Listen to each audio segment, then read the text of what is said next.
বিসমিল্লাহির রহমানির রহিম। আমার আজকের বিষয় হচ্ছে বাংলাদেশ ভার্সেস জিম্বাবুয়ের প্রথম টেস্ট। বাংলাদেশের দল ঘোষণা করা হলো, সেই দলের মধ্যে তাসকিন আহমেদ নেই।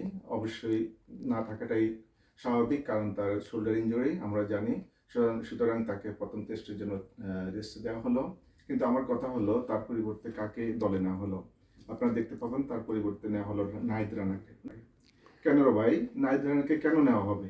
নাহিদ রানার মতো উঠতি খেলোয়াড়, যাকে আপনি পুরো 3 ফরম্যাটে খেলাচ্ছেন, তার কেরিয়ারটা নষ্ট করে দিচ্ছেন। আমরা জানি যে ফাস্ট বোলার তারা সবসময় ইঞ্জুরিতে পড়ে, কিন্তু সে যদি 3টা ফরম্যাটে খেলা শুরু করে দেয়, তাহলে তার ইঞ্জুরি তো অবশ্যম্ভাবী। আর আমাদের যে দিস ইয়ার এবং নেক্সট ইয়ার যে খেলাগুলো আছে, তার বেশিরভাগই T20 ফরম্যাটের। দিস ইয়ার এশিয়া কাপ হবে T20 ফরম্যাটের, এবং আমাদের next year T20 world cup.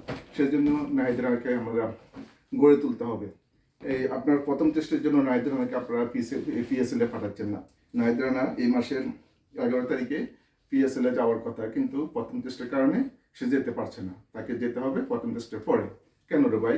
Lipu ভাইয়ের মতো একজন এরকম এক্সপিরিয়েন্স সিলেক্টর, তিনি কিভাবে কাজটা করলেন? তিনি নাহিদ রানাকে PSL এ পাঠাতেন, কারণ IPL এর পরে সবচেয়ে বড় আসর হচ্ছে টুর্নামেন্ট হচ্ছে PSL।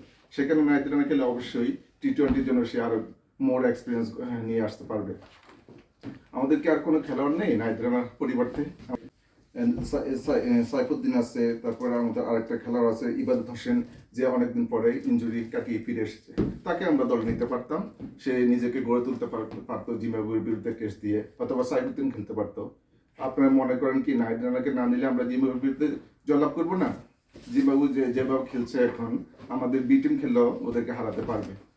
সুতরাং আমার মনে হয় নাহিদ রানাকে নেওয়া উচিত হয়নি, তাকে PSL এ পাঠানো উচিত ছিল। আপনাদের অভিমত কি কমেন্টস বক্সে জানাবেন, আর বেশি বেশি করে আমাকে ফলো দিয়ে রাখবেন, যেন নেক্সট ভিডিও পেতে পারেন।